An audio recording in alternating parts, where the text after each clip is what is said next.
Thank you for inviting me. I've been looking forward to this. I'm really curious about your book. It was a fantastic read, and I love how you wove in philosophy as well. And I wanted to talk to you first about, Derrida's concept of shame, and specifically the human gaze. What you're talking about is something I discussed in the introduction. It's sort of at the very beginning because it talks about the genesis of the title of the book, which is The Naked Android.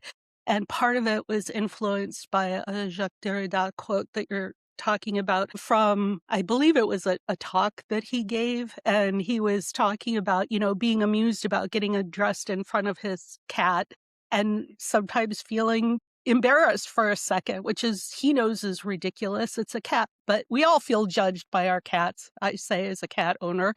So it's relatable. It's a funny thing by a philosopher to acknowledge, but it was a good springboard for discussion about what counts as an other or a peer or, and how you reflect a gaze and performance and subjectivity and things like that. So that was part of the genesis of the title. And actually, the last chapter of the book, I circle back to the idea of a robot gaze and what that is, but then to explain what a human gaze is. First, it sort of refers to the human centered assumptions that we have and the cultural expectations we've all been subject to that have been seeded in us about how AI and robots are designed, interpreted, and evaluated. It's about our expectations of what they should be. And it reflects our tendency to design human norms, human behaviors, and values as the default frame for understanding these systems, even when the systems operate differently from people. So it's stronger than anthropomorphism, right? It's more nuanced than that, and it also has to do with our expectations of what AI should and should not do. And just kind of building on the idea of the gaze, you write about how human qualities like desire are designed into robots as a medium, but then projected onto them by the user. So, from a psychological standpoint, is there a risk that we're essentially dating our own reflections? Yeah, so when I say that, like, desire is designed into when I'm talking about it being in AI or the book specifically more focusing on social robots in different forms, I don't mean that the AI or the robot really has a human-like ability to desire, right? That's part of sort of that human gaze of, expectations and that expectations based on all of the design cues that we're getting. What we're doing is project more than just projection. Because again, this has to do with cultural seeding. This isn't an individual projection that arises from just a set of situations or vulnerability or needs of one user. That's the reason that this isn't an outlier case and we're hearing so much of it. This is designed into it. And there is no real mutuality or reciprocity, but I will use the word relationship as we talk about humans and robots and human and AI because it feels like there's mutuality. Are we dating a mirror? I would say no, we're dating a funhouse mirror, right? It's not an accurate reflection because, first of all, we're projecting our own needs and subjectivity into it. And, we can never reflect an accurate reflection. We couldn't, that's why you couldn't, um, I don't know. That's why you can't really do therapy on yourself, right? You need a certain objectivity for that truth, right? To give that reflection back to you. And there's no truth, there's no organicness, then there's no recognition of organicness or context or situation or humanity by the AI. So it might appear to have desire or understanding. It mimics it. It's designed into it. And like you said, part of it is the projection that we put onto it. So I wouldn't say we're dating a mirror. I would say, if anything, it's like a capitalist frame funhouse mirror. I think, the truth is that we all project, right? That's what humans do. But I think our brains are also wired to respond to social cues, right? Like eye contact, attention, people being responsive to us. So I think, you know, but it is sometimes it tricks our brain, right? Because maybe intellectually we know this isn't human, but our emotional brain sometimes still reacts as though it is. So I think it can be confusing. Yeah, and there's bodies of work and human computer interaction and fields called and human robot interaction that demonstrate this. And designers, of course, are very aware of this. They're doing this very intentionally, not just so you can more fluidly interact with the tool, but think about, who it benefits, when you're giving it all of this information.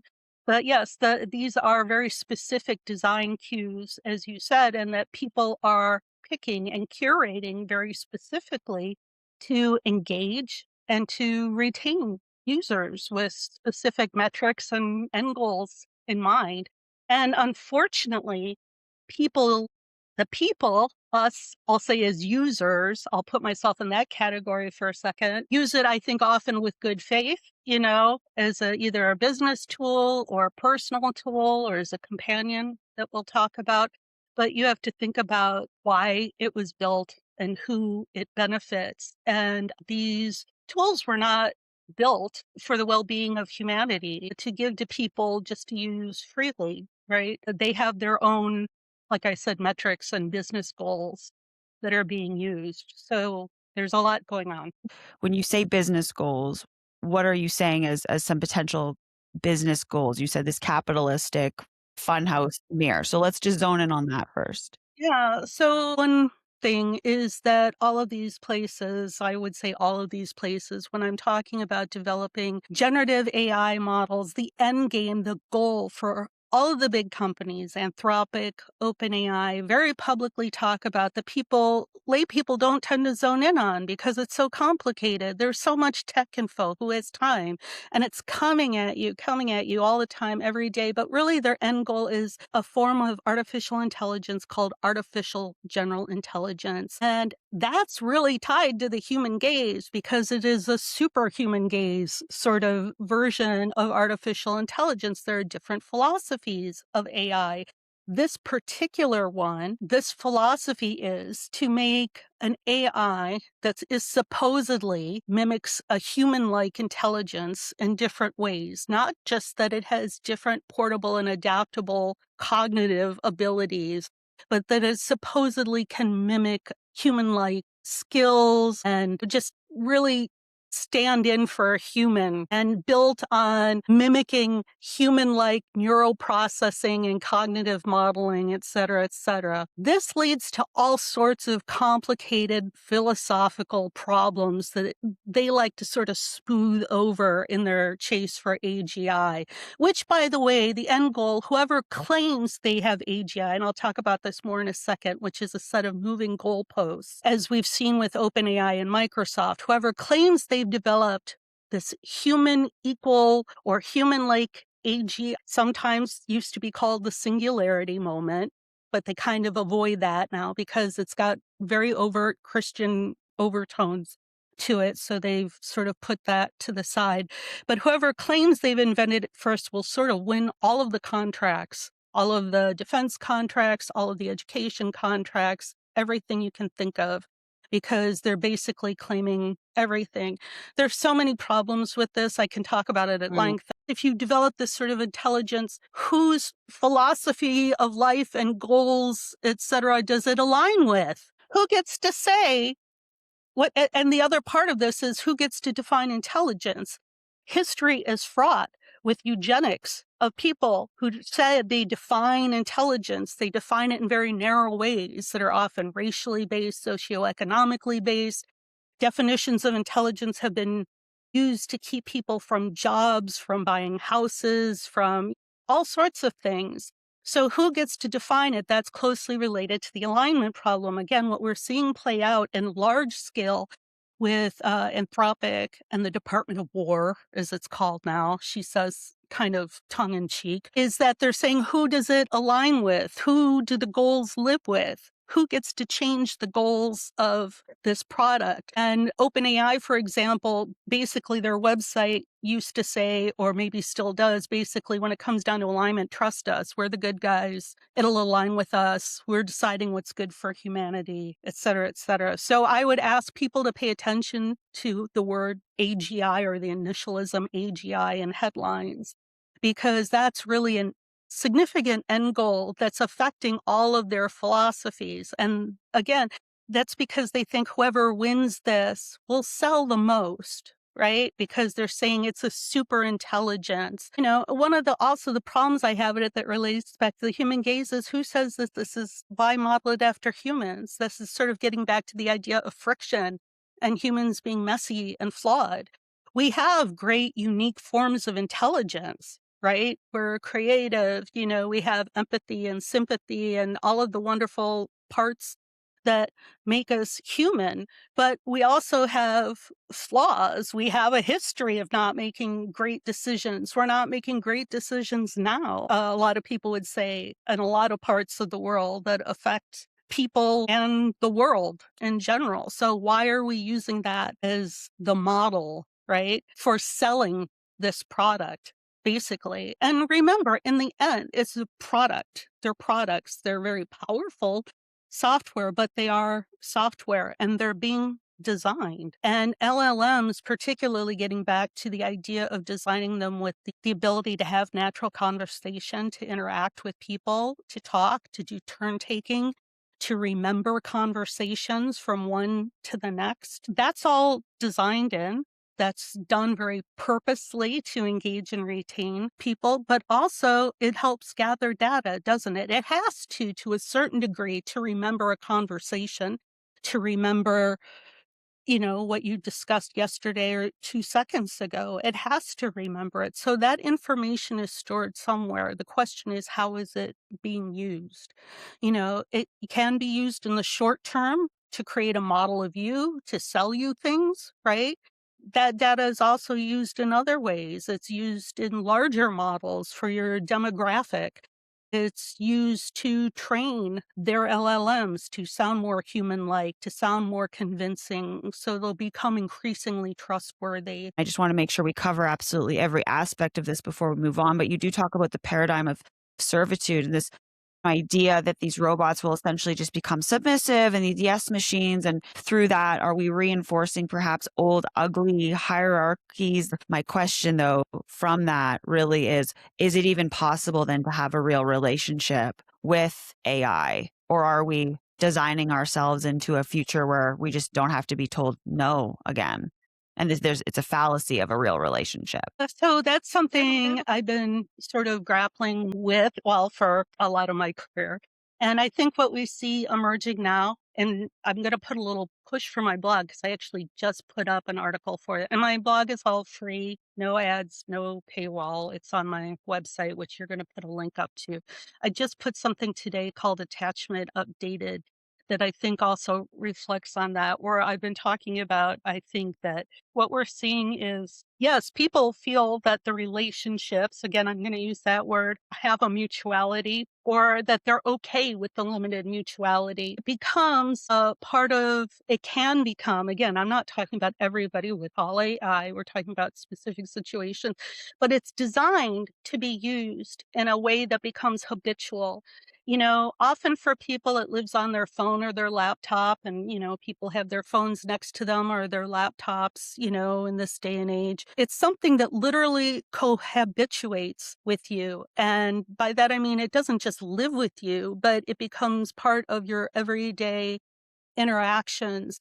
And because it's giving you these living like organic cues where you attribute things like feeling and emotion to it, even though there might be some part of you that understands that it can't really feel that way, or you might be getting to question whether it has those valid feelings or not. They're still valid to the person holding them. We're still human. And so I think that'll sort of relate to the idea of attachment. Where there's the idea of attachment, you're vulnerable to the idea of loss, which I think is something else that we'll talk about as well.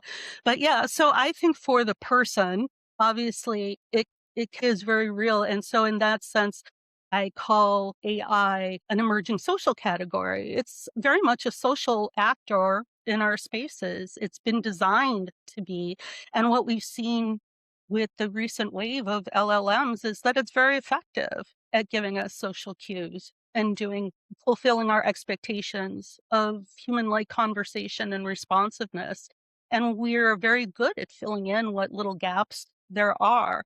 And even though probably, I don't know, the majority of us can interact with it in ways where we still reserve a space and understand that it's an LLM or it's software, something like that. We also do give it that sort of attribution of authenticness. We've been sort of trained that our mental model and our paradigm right now is if something has an organic, it has its own feelings, its own intent, its own inner motivations and sentience. So it's really hard to grapple with. We may not be using these words in our inner dialogue, but it is hard to grapple with deeply, especially when you're trying to use it in an everyday interaction fluid level. You don't have necessarily time to stop and think, remind yourself this isn't a person or a thing, but also it's important to remember we are the first generation culturally grappling with it in this era. Our children and grandchildren and great grandchildren are going to have very different experiences growing up with it. But I also believe that they're going to navigate and have different categories, and humans are great at social categories. And this is where I would often point at. I love the example of Star Wars in the future because it's a fictional example that many people have as a cultural touchstone around the world. So it's an easy one to sort of use where we can talk about robots or even disembodied AI to a certain degree in Star Wars and say you can point to the humans in Star Wars or whatever you want to call them, Luke Skywalker, Princess Leia, Han Solo, whatever, aliens, humans, whatever, the human-like protagonists. We can relate to their caring for C-3PO and R2-D2, but they don't feel that way about all the robots that they interact with, right? They have very facile social and non-social interactions with we have been trained as viewers to recognize, like, there are some robots they don't interact with much. There are little drone robots they don't interact with. So in other words, in this future model or paradigm, we've seen people have developed social categories for robots. And I sort of envision that that's a realistic model because we do that for people. We do that for animals, which I talk about in my book. To quickly turn to animals for a second, we domesticate some animals, like we talked about cats in the beginning, to bring it back to that. I have a pet cat. Lots of us have pets that we treat like little babies and children and talk about like they're our family. But then there are other animals that in every culture that not everybody, but a lot of people decide to eat and farm and raise for meat. And we decided it's okay in some situations to eat those animals, but we would never eat some animals because we consider them pets and we give them different attributes and a different social place based on what we think they should and shouldn't fulfill for us. And I want to go back to the beginning of that because, the truth is who defines what characterizes a relationship. So you bring up pets, like a lot of people will say they have a relationship with their cat or dog, right? Not a romantic relationship, hopefully, but they have a relationship that when kids are younger, they have a relationship sometimes with imaginary friends. They have a relationship with their stuffed animals. Now, obviously, we're talking about human relationships, but it's important to say like what defines a relationship and to who, and who should be in charge of that definition. In human relationships, of course, most people require things like negotiation, compromise, things aren't predictable. And with AI, we really don't see those things, right? Because it shifts from really a mutual relationship and dynamic to something that's more controlled or curated. But I think it's still important. We see that we can see through AI and the way that people are interacting and what they're wanting, that as humans, most of us do crave attention, responsiveness, validation, like things that AI is giving that not all human partners or relationships give us, whether that's because they're not capable, they don't know how, or they don't have the time because of how busy it is. So they are. So I think, all of these things we need to think about how they play a role and what defines a relationship and who is in charge of identifying what's important to each person and if that's okay or not. Yeah, I mean, I think it definitely highlights gaps in our human built social structures. Like, for example, in the United States, access to mental health care, is really challenging for most people. It can be expensive if you pay out of pocket. If you're lucky enough to have insurance, which isn't tied to employment, it may or may not cover mental health care, or you may or may not find a provider that will take your insurance, right? It can be very challenging to find that, to pursue that. And then when you have something in your pocket and your phone that appears to give an imitation of caring and support and reflection, an understanding, and mimics all of these things, I think it's, again, very easy for us as humans to respond. Of course, we're going to respond to things like emotional mirroring, that sort of turn taking, the idea again of intent. And, you brought up believing stuffed animals, of course, when you have magical thinking when you're a kid and everything. And, one of the differences between believing or let's say being attached as an adult and being attached to a thing, an object versus something like this is the different factors of the attribution of giving it intelligence and intent and autonomy, things that you don't attribute to, let's say, your car or something else that you might feel like you're attached to in a different way. Right. And we call those things, fetishes then, right? It's Right, objectophilia, right? If you're exactly. attached to it sexually, of course. And, also getting back to the idea of governance, this is something where if people, I think, are often putting that misplaced good faith that if it's human-like, then it's going to therefore have some sort of human-like bound of North Star and ethical compass or reaction, and it has no such thing because it has no autonomy, it has no intent, it has no goal to make you feel good or heal you or to act within ethical guidelines or standards or within governance or rules of ethics or boards or, it has no feedback mechanisms for that in place and no accountability lives with it right now. So those are important things to remember. I think that it's not as binary as, oh, it's all AI bad, robots bad. I think that in a best case scenario, robots and AI don't replace human relationships. They can augment them. Think that they can potentially, some systems can be designed to support care. It can maybe help companionships, alleviate loneliness and moments of vulnerability, give people what feels like it feels like a safe place to practice social roles, to explore aspects of themselves, their sexuality that can't be fulfilled for one reason or another by their human relationships. That would be great if we could get a better future through technology and sort of that honest, good faith way of governed responsibility rather than exploit attachment. That's what I would like to see. I want to talk about synthetic mourning. I think this is an absolutely fascinating topic that you covered, Julie. And we're seeing it a lot more where, systems change and these personas essentially that people have become attached to change as well.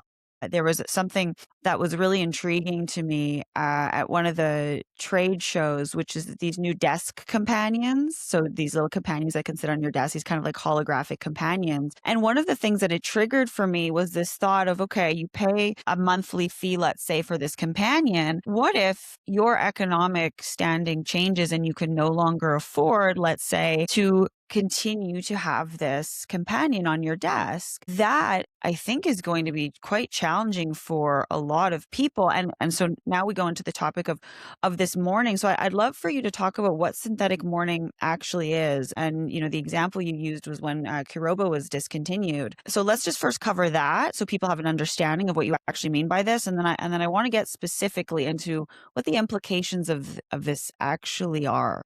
So in the book, I bring out Kirobo or or kibo. It's referred to as both ways in Japanese to English news reports, but let's call it Kirobo. It was a little robot that was designed to be social, about 12 inches, 14 inches tall, looks vaguely human-like in a very cute boogie style, was sent up with astronauts on a space station to try to alleviate loneliness of astronauts that were in space for long periods of time. So it had real scientific backing.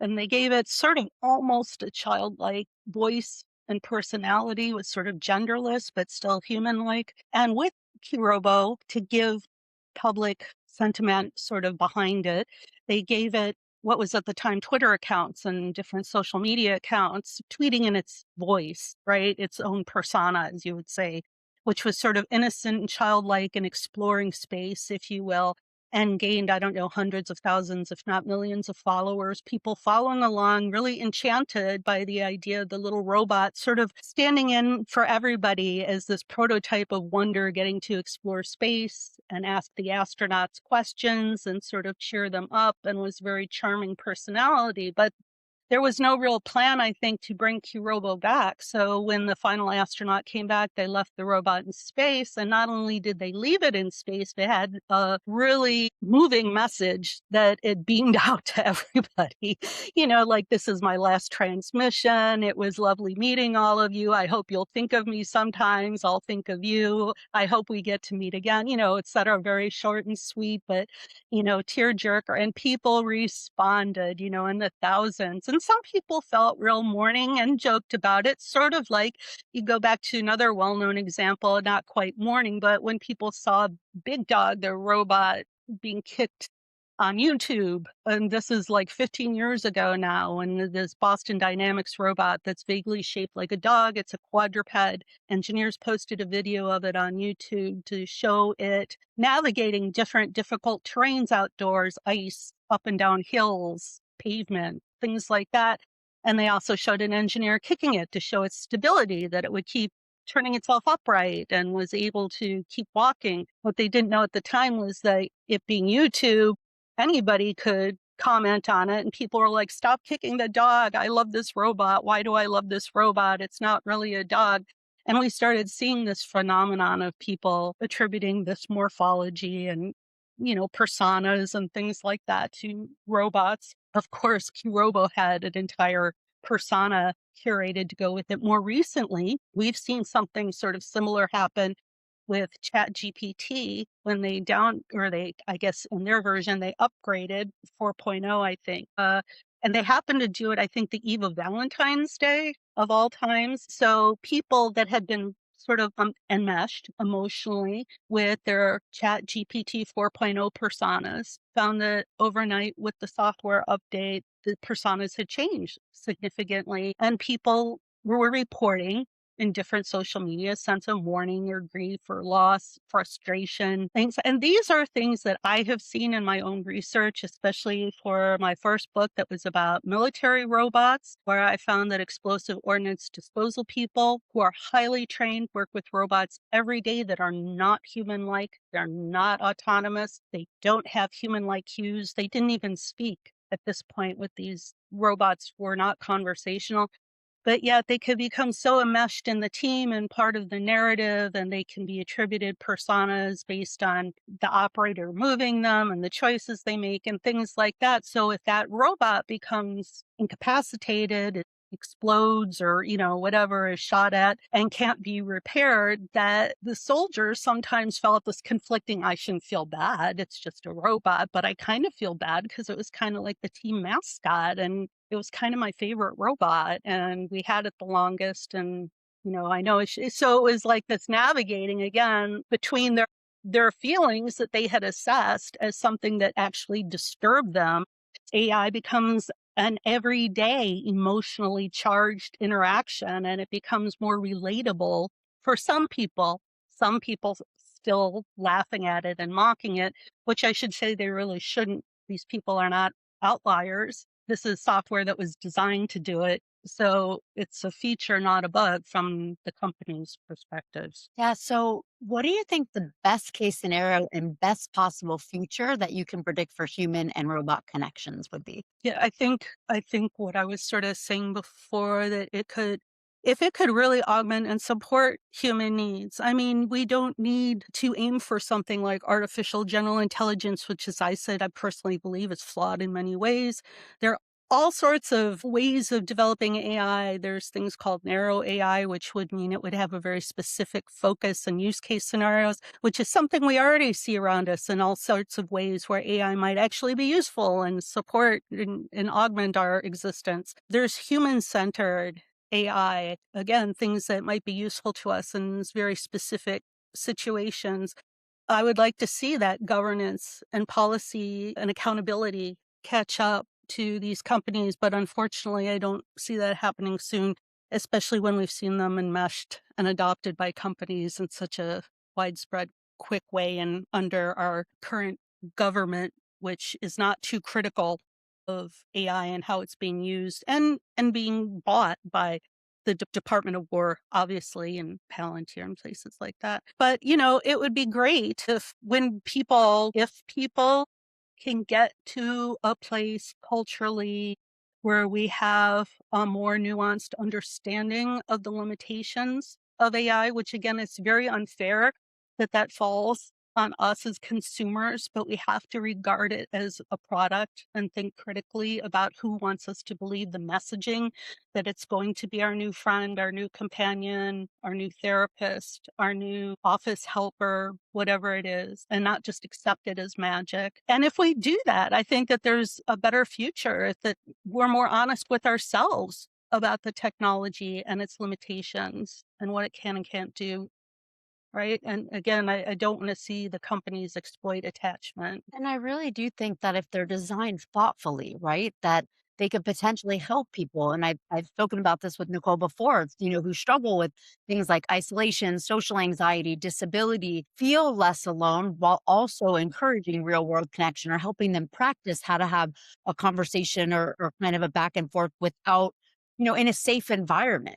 So I think they can be tools that support human well being and really as a compliment, right? Not as something that's competing with or doing away with the need for the other. No, no, So I agree. I think that there needs to be a human in the loop, the human expert. I've long said that. I didn't mean to interrupt you, but I agree. I think, like with your job, I think there has to, because as I've said throughout this, the AI is created by a company. They're not invested in your well being, and there's very little, if no, governance or policy about that. So you need a human in the loop. One thing AI is terrible at, for sure, it may be great at certain kinds of pattern recognition and limited areas, but it does not understand context and it does not understand human emotion, which is critical for the humans, right? Which is why we would need human therapists in the loop, because without that, you can't tag and classify for things that are so culturally subjectively situated to people as joy, uh, as fear, death, addiction, pain, illness, disability, all of these things. AI can't possibly, it can give a veneer of understanding, but it's also not truly an advocate for you. And in those scenarios, there needs to be a human advocate to clarify in situations, especially if the AI were to misspeak from a place of not understanding things like, the significance of human family, right? Or relationships, or why you can't weigh things as A, B logic, because life doesn't work like that for humans. There are a lot of things that are subjective and contextual. And so, yeah, we definitely need to keep humans in the loop. and I think one really hopeful outcome, as a clinician and a researcher, right, is to really study or look more at these interactions. And I think they could teach us more about what humans really need from intimacy, like what we crave, what we desire, and what we need. Well, I agree with all of that. And that sort of gets back to identifying the gaps that we have right now in our systems, like mental health care, things like that. It really magnifies those structural gaps that we're missing, right? it does show those. And if anything, it shows humans, like you said, need to connect and find companionship. And I myself have worked in situations, it made me think, and this was like 20, 25 years ago. I worked for an SRI backed limited project called Patchworks that was specifically for children that were at home, that were in hospital or were chronically ill and couldn't leave the home. And at that time, being online was their only freedom to interact with other children in that situation. And we had an online environment for them called Patchworks. And in those rooms, we had adult volunteers that vetted all the public and private interactions. And so again, we had human in the loops. This is not something that was meant to scale up. It was meant to help these children emotionally to navigate these very difficult emotional side of their physical challenges. And I was really, you could see and feel the efficacy of the program. Children were so moved and happy and excited to meet other children who understood why they couldn't leave the house, why they were maybe didn't want to appear on camera, why, they couldn't go to their real prom and had to go to an online prom. So, there's very real scenarios for helping people in online situations. I wanted to add about the subscriptions. First of all, another recent example that I think was really well done was there was an episode of Black Mirror called Juniper Hill, where it was about a woman who was dying basically of a long prolonged disease. Her husband was talked into trying a prototype sort of treatment where he could pay. I think in the beginning it was free service where her life was sort of extended or something and she had an appearance of general health. And then they said, well, there's going to be a low monthly cost. So he anteed that up. And then it was a higher cost and a higher cost to maintain her life, to pay for her life without ads, without her spewing ads all of a sudden, et cetera. And they had to come to a very painful decision together about when to pull the plug based on he couldn't afford the monthly subscription to keep her alive anymore in the way that they remembered. And this is also a Philip K. Dick story as well. In Ubik, he talks about life being based on subscription.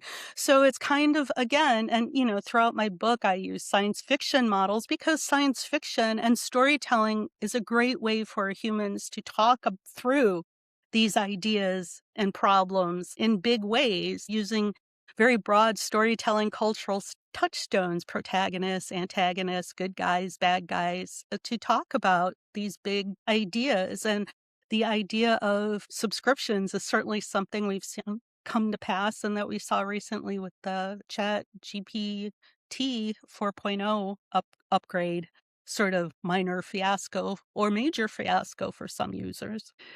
We have about 4 minutes left, and I just wanted to get to this last question. I mean, Julie, you're a social scientist.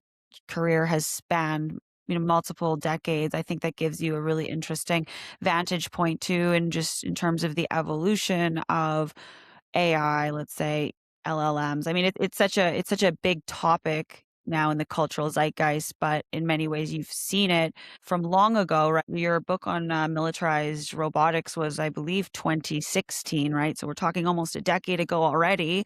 Is there anything in all of your research, I know this is a big question, that you're seeing that makes you a little bit nervous? I use the word, I'm not going to go dystopian, but you brought up science fiction, so we're kind of already there. But is there anything that is actually seriously concerning to you? What's most concerning is the rapid normalization of intimacy built around the idea of compliance and predictability and corporate control, which are sort of three things that we've been talking about through this whole conversation. Is this going to change how we relate to people? Because there's friction with people and not with AI. I think in the short term, we might see some of that. Again, we're going through large cultural changes. I think people might try to push back on humans and treat them a certain way, but I think they're going to very rapidly find that that's unacceptable because humans push back. We're not chat GPT models or, Claude models, and humans will push back.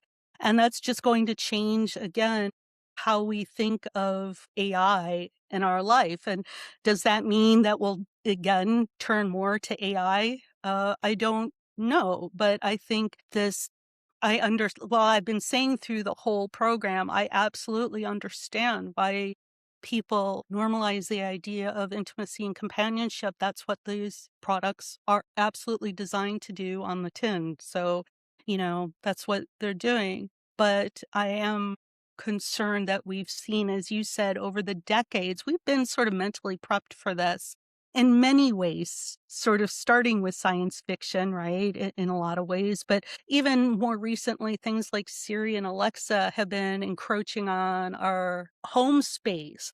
Prior to things like that, our home was our home. You might worry about a CCTV seeing you in public, but you didn't really think about surveillance so much at home. You might worry about your laptop or your computer, right? But again, we've sort of seen it go step by step. So, sort of that normalization of intimacy and letting surveillance creep into our lives is something that concerns me. Well, thank you so much for this conversation. I really feel like we could talk forever. My gosh. Your depth of knowledge is really wonderful. Thank you so much, Julie. I'm a big fan of your book. Like I said to you in our last email, it's made me one of the most interesting people at my most recent dinner parties. So I must thank you for that. Thank you. Thank you for this conversation. It was great. Thank you.